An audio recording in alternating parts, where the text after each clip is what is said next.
Welcome back to another episode of Power Bourbon. And tonight, we're just going to hit another allocated bottle that, that's why we're here, is to tell you, should you buy this? Because one of us guys is dumb enough that we're going to go out and buy it anyway. So we can at least maybe save you some money or tell you, hey, you should go find this bottle. And actually, if you're like TJ that's such a good friend, he just tells you to buy it regardless. And so we both bought it. So we'll tell you, are we smart or not so smart? But that way we can get this review out to you ASAP. That's for the people. It's for the channel.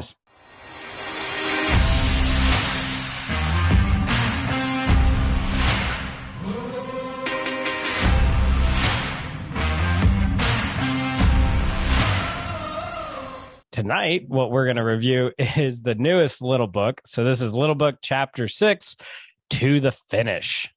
Kind of sounds a little Kentucky Derby-ish. So if you know anything about Little Book, it comes from the Jim Beam guys. It's kind of the premium version of Booker's, I would say, because Booker's is already premium. But it's the limited release to the Booker's line, I guess is what you could call it. Yeah, once a year, but doesn't always. Booker's is relatively stable in its. Yeah. I mean, each batch is different, but relatively similar in taste profile. Little Book, each one's a little bit different. Yeah, it's kind of where use their creative juices. Yeah, it's where they're like, "Hey, Freddie, have fun, do something cool," and he's like, "Okay." You left the kid alone in the kitchen. Let's see what you get. I was like, "Well, we'll see what we get on this one."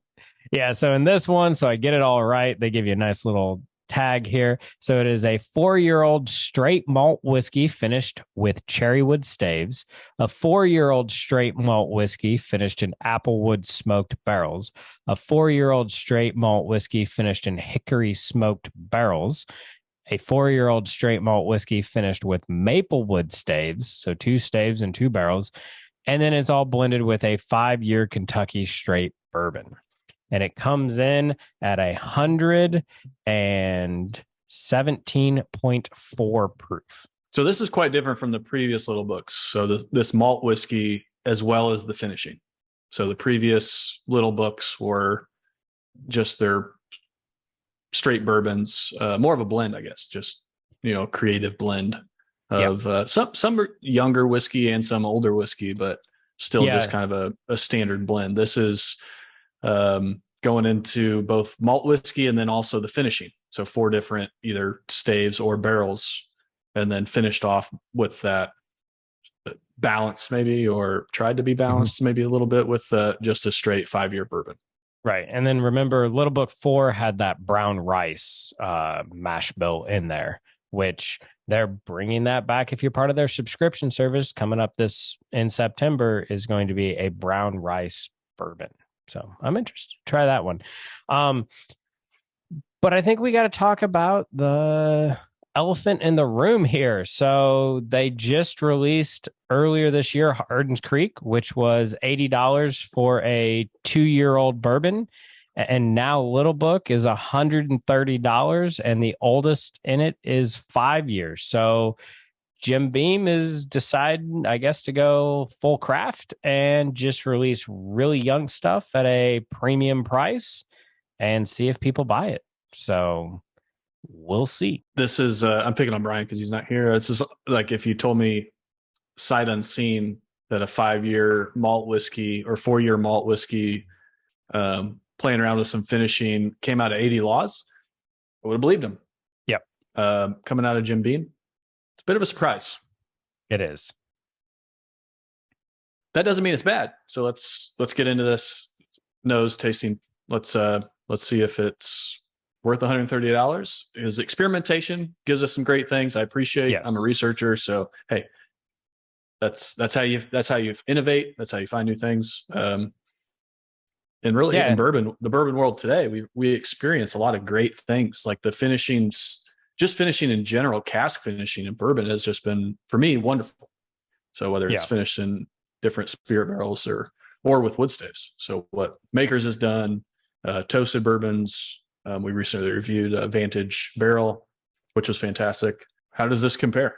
On the nose, I get cherry, wood, and a little bit of smoke. I get a little bit, yeah, that like a cherry barbecue note. It almost reminds me of a little bit of that barbecue glaze. If I like smoking, so that when you're finishing off your ribs, that last hour, you're gonna baste them in some barbecue sauce, and you already got a little bit of brown sugar on there, so you get the sweetness with a little bit of smoke, cherry, a little bit of that. I also get this little spice coming through. It's a not quite a nutmeg, maybe it's a bit more of like a cardamom. Yeah.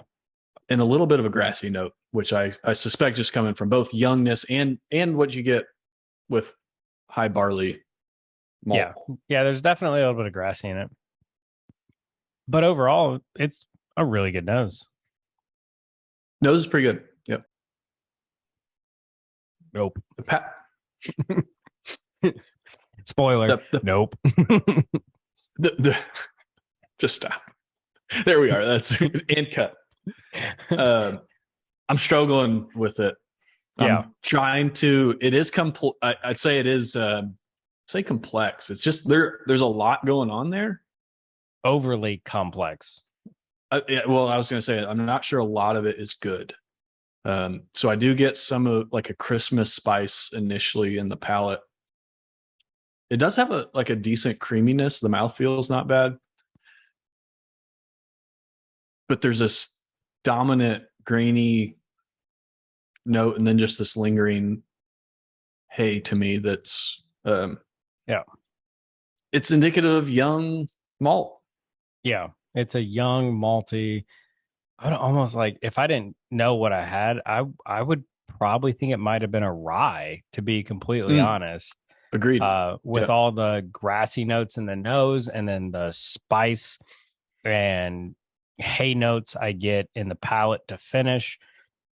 But to go like, I think it's overly complex too. I think there are so many competing flavors that don't harmonize ever, and they're just constantly fighting each other. It's like, to me, it's like being in the middle of a mosh pit, and it's just everything's hitting you from every direction, and you don't know like what to concentrate on.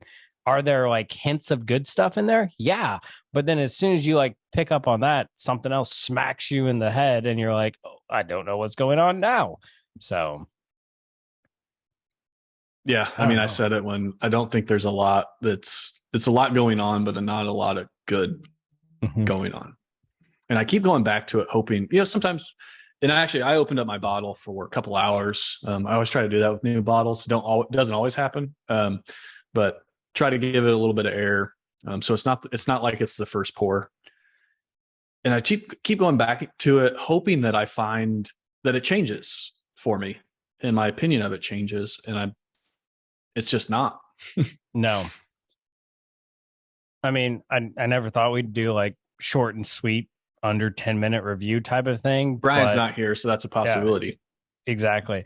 I'm just gonna say, like, if you're the type that you are collecting little books and you need a little book on the shelf to complete the collection, buy it. If you're anybody else, try it on a bar, but you're not gonna like it. I can't recommend this one. Like, this is the first probably sample we've done in a long time that I'm just like, it just does not hit my flavor profiles in any way that I enjoy, which is a shame, because I look forward to Booker's and I look forward to Little Book every year, and it's just not. This one's just a miss for me, and I would say pass. Like, do not buy it. Yeah, it hurts me a little bit because I don't remember what that first was. It Little Book chapter 2 or 3 that you picked me up, and I just fell in love with the Little Book series after that. And Booker's was always a bit more of your thing. Little Book was always a bit more my thing. And so it pains me not to like I wanted to like this, and I just can't get there. This is a miss for me. Unfortunately, Little Book 5 wasn't to this extent of a miss, but it was still a miss at $140. Yeah, because it didn't end up in our best of series. And for me, if you're paying $140, that better end up in somebody's best of top 10 list at least, right? It didn't even make the final blind. And so for me, this is now 2 misses in a row on Little Book. I'm gun shy. Yeah. So when Little Book Chapter 7 comes out, I'm going to be, as the great George Bush says, fool me once, uh, uh, shame on you. You can't fool me again. So, you can't fool me again. Chapter 7, I don't think so. Yep. No, I'll probably still buy it for the channel. It'll be for the channel. It'll just be more likely tell me to keep my subscription service so it'll arrive here. And then if it's really good, then you'll buy it. But I mean, I guess that's maybe that's where they are on it, is they know it's limited. They know it's going to hit shelves and be gone. So they can play around and do whatever they want, maybe release a subpar batch. And at the end, they know it's going to sell because are you really going to pass up a little book if you see it on the shelf? We're telling you, pass it up. Let us know in the comments below. Are you going to listen to us? And we'll see you next time. Stay neat.